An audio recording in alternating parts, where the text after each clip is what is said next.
Hello বন্ধুরা, কেমন আছো তোমরা সবাই? আশা করি সবাই খুব ভালো আছো। আমিও খুব ভালো আছি। রেমিস ডেইলি ব্লগে তোমাদের সবাইকে ওয়েলকাম। তো দেখো, গতকাল সকালবেলা সকাল থেকে ভিডিওটা শুরু করা হয়নি। তো যখন আমি খেতে বসেছিলাম তখন মনে পড়লো যে না, একটু ভিডিও শুরু করা যেতেই পারে। তো সেই জন্য আমি ভিডিও করছিলাম। আর সকালবেলায় দেখো টিফিন আর কি, সকালের টিফিনটা কালকে কী করবো একদমই মাথায় আসছিল না। তারপর মনে পড়লো যে আগের দিনে ভাতটা আমি জল দিয়ে রেখে দিয়েছিলাম। তো ওইটাই কী করলাম কি, ওটাই পান্তা ভাত, ওই পান্তাটা খেলাম। আর সঙ্গে একটা ডিম ভেজে নিলাম। দারুণ লাগে কিন্তু পান্তা ভাত আর ডিম ভাজা খেতে।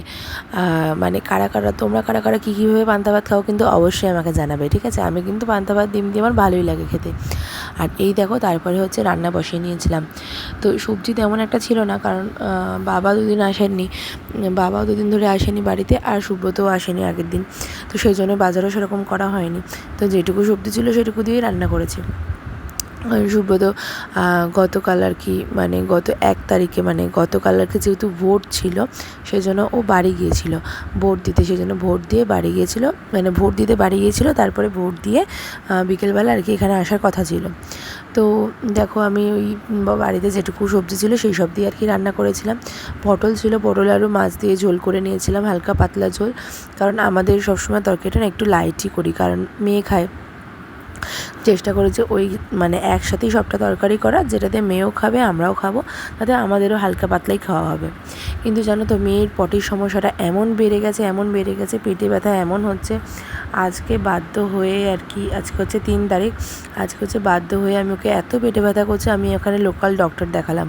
তো ওকে যে ডক্টর দেখাই, সেখানে যাওয়া তো এই মুহূর্তে সম্ভব নয়, আমি একাই আছি এই মুহূর্তে বাড়িতে। তো সেই জন্য ওকে আজকে লোকাল ডক্টরই দেখালাম, যিনি ওকে ভ্যাকসিনগুলো দেয় ওনাকেই দেখালাম। তো দেখো, এখানে আমি চালও ধুয়ে নিয়েছিলাম, ভাত বসিয়ে দিয়েছিলাম, আর 3 পিসি মাছ ছিল, আর আগের দিনের একটু মাছের ঝোল ছিল। তো সবটা মিলিয়ে হয়েই গেছিলো। খাই তো সবাই অল্প অল্প, কী আছে তাই না বলো? সবাই মিলিয়ে গুছিয়ে খেয়ে নিলেই হবে। আর এই দেখো, ঝোলটা দেখে বুঝতেই পারছো কতটা পাতলা একদম হয়েছে। একটু পেঁয়াজ আর একটু টমেটো দিয়ে দিয়েছিলাম। আর এই দেখো, আমার মেয়ে কি বলছে শোনো। দিয়েছিল সে তো কবে খাওয়া হয়ে গেছে মামুর। আরো তো চকলেট আছে।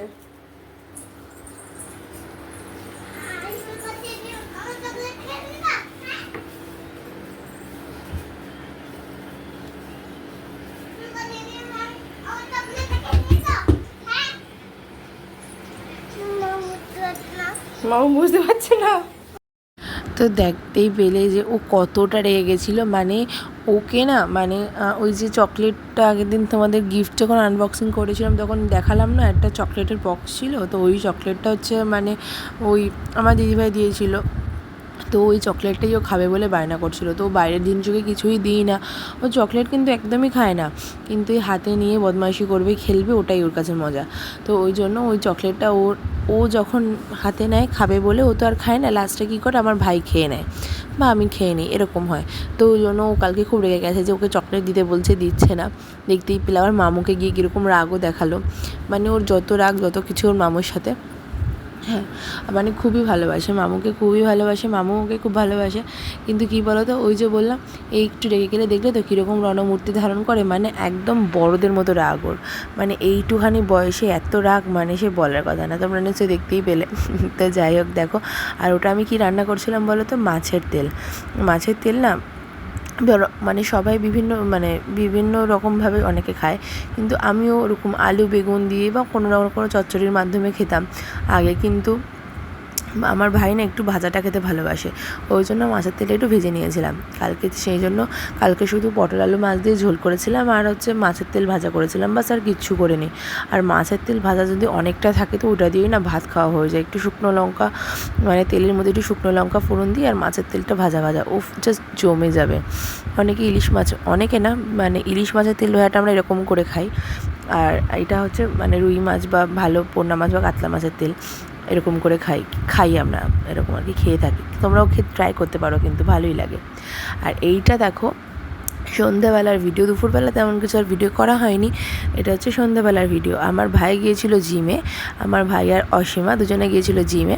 তো ওখান থেকে ফিরে ওরা আর কি, ওদের এত খিদে পেয়ে গেছিলো, ওরা টিফিন বানাতে বসে গিয়েছিল দুজনেই। দেখো কি বানিয়েছে। অসীমা কিন্তু দারুণ বেকিং করে, হ্যাঁ, ওই জন্য লজ্জা পাচ্ছে, ও ভাবছে যে দিদি সব ভিডিওগুলো করে নিচ্ছে। তো দেখো কি সুন্দর করে স্যান্ডউইচ বানাচ্ছে, মানে একদম ব্রেড, মানে সবসময় তো হাতের কাছে ওরকম মানে কি বলবো, স্যান্ডউইচ না, সরি ভুল বললাম, পিৎজা বানাচ্ছিলো। মানে পিৎজাটা সবসময় রকম বেস বা ময়দা দিয়ে সবসময় তো তৈরি করা যায় না, ওই জন্য ব্রেডের উপর করে আর কি পিৎজার এটা মানে রেসিপি করলো। বেশ ভালোই লাগলো জানো তো। মানে আর আমার ভাই তো আমি যদি কোনো কাজ বলি কিছুতেই করে না, কিন্তু কেন জানি না অসীমা কিছু বললে সবসময় সবটাই শোনে।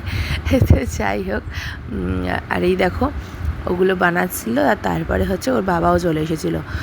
তো বাবা বললাম বাড়ি গিয়েছিল, তো বাড়ি থেকে কিছু শাক সবজি এগুলো এনেছিল, একটু পুঁই শাক আর বেগুন এনেছিল। আর এই দেখো তারপরে সমস্ত খাওয়া দাওয়া করে আমরা বসে গিয়েছিলাম হচ্ছে, তো খাওয়া দাওয়া সেরে আমরা বসে গিয়েছিলাম আর কি। আর হচ্ছে এই দেখো সকালের মাছের তেলটা না ফটো তুলে রেখেছিলাম, ওটাই তোমাদের সাথে শেয়ার করলাম। আর এটা হচ্ছে যে বেকিংটা করেছিল সেইটা। চলো আজকে ভিডিওটা এই পর্যন্তই, বাই বাই।